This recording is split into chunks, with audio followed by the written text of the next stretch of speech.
Good morning. Good afternoon. My name is Edward Sanshin Oberholtzer. I'm the resident priest and guiding teacher here at the Joseph Priestley Zen Sangha in Lewisburg, Pennsylvania. We're part of Empty Moon Zen. Today, we come to a brief pause, an inflection point, if you will, at the end of the first 6 precepts of the Bodhisattva Way, even if we took them in a somewhat unorthodox order. Today's refuge, I take refuge in the Sangha. Like the other 2 refuges and the 3 pure precepts before them, or after them, invites us to consider how to live in the world, if in an abstract, a general sense. I like the notion of laying things out simply.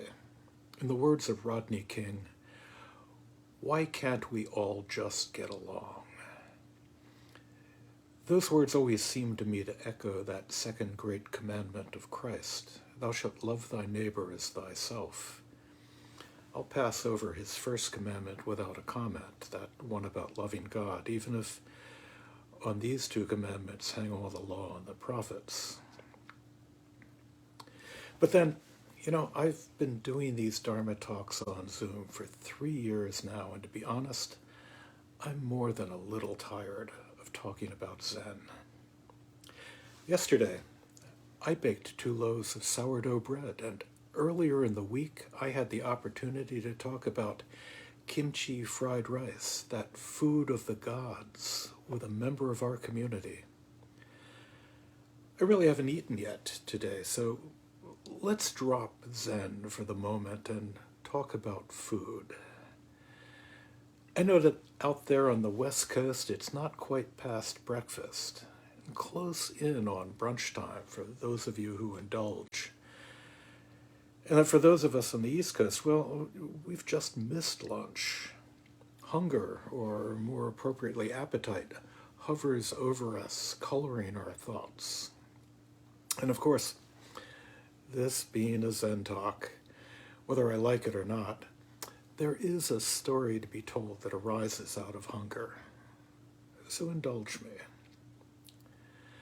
Once, long ago, for the sake of our spiritual roots in East Asia, let's say in ancient China, perhaps during the Han Dynasty, a group of soldiers, weary, battered, dusty, they themselves hungry, approached a village that had seen better days, a village perhaps not eager to be reminded of the conflict going on just over the hills to the north, and certainly not eager to host some of its participants.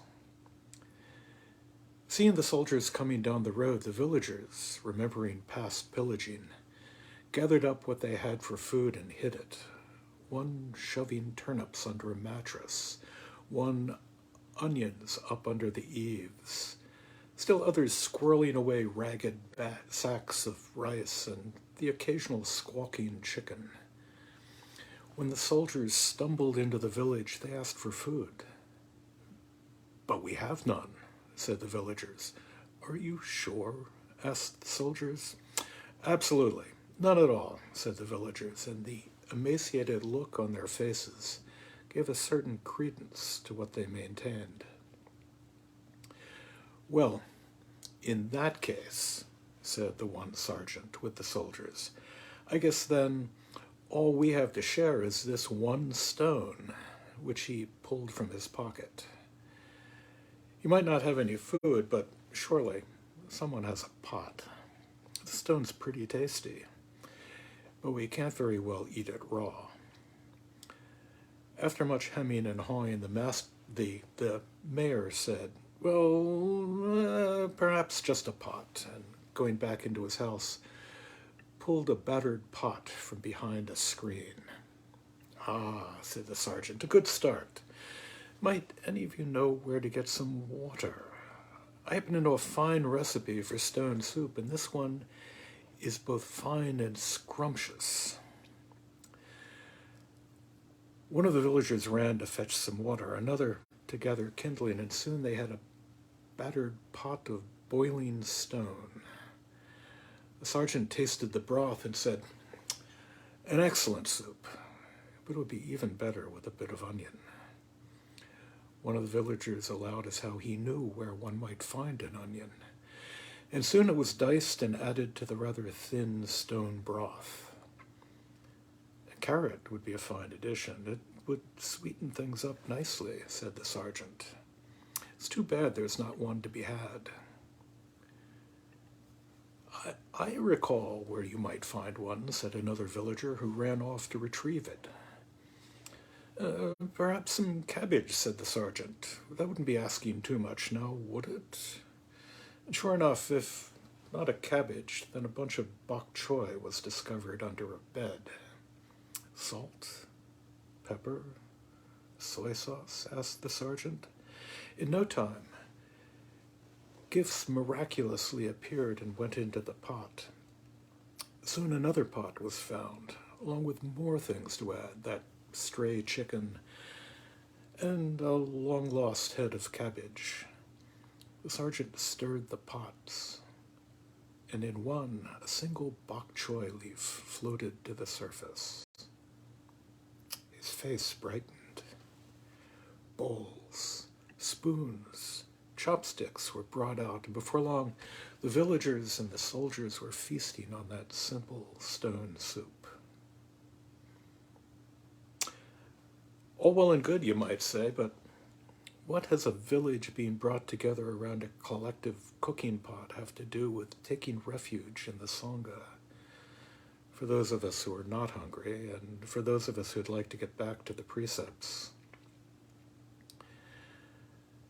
I've often thought of taking refuge as throwing myself into the protection of a greater power, like refugees, relying on the political power of a locally declared sanctuary city, like Quasimodo, running up the steps of the Cathedral of Notre Dame crying sanctuary, like a child, clutching the pole in a game of tag and shouting, "Not it." And these are certainly examples of refuge. You know, after Thursday night's Zoom bombing, I would happily sink into the refuge of some online protective deity. That old gospel hymn, "Rock My Soul in the Bosom of Abraham," comes to mind. But the tale of stone soup points in another direction. Refuge is certainly a seeking of comfort and safety, but roads can be and often must be traveled in both directions, whatever the do not enter signs say. Thich Nhat Hanh put it well. I take refuge in the Buddha. The Buddha takes refuge in me.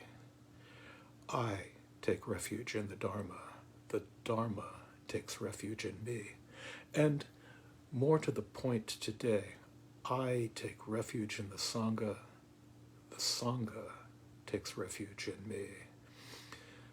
That pot of stone soup was an invitation to that village, an invitation to come together, to bring what they had, to join in creating, out of a war-torn, apprehensive group of people filled with fear and suspicion, a community. Through their own actions, their own work. This is a call of refuge, not just hide in that pillar, as the old koan enjoins, though it is that, but knowing that the pillar hides in me. Not just satisfying your hunger with a bowl of stone soup, but being the creator of that soup. Not just turning to the Sangha for support and succor, but being that Sangha. You and I, we are that Sangha. You and I and that Sangha, there is no difference. As Walt Whitman sang in Leaves of Grass, I celebrate myself and I sing myself, and what I assume, you shall assume, for every atom belonging to me, as good as belongs to you. Here, I have a stone. Wouldn't it make a fine Sangha? What do you have to bring? Thank you.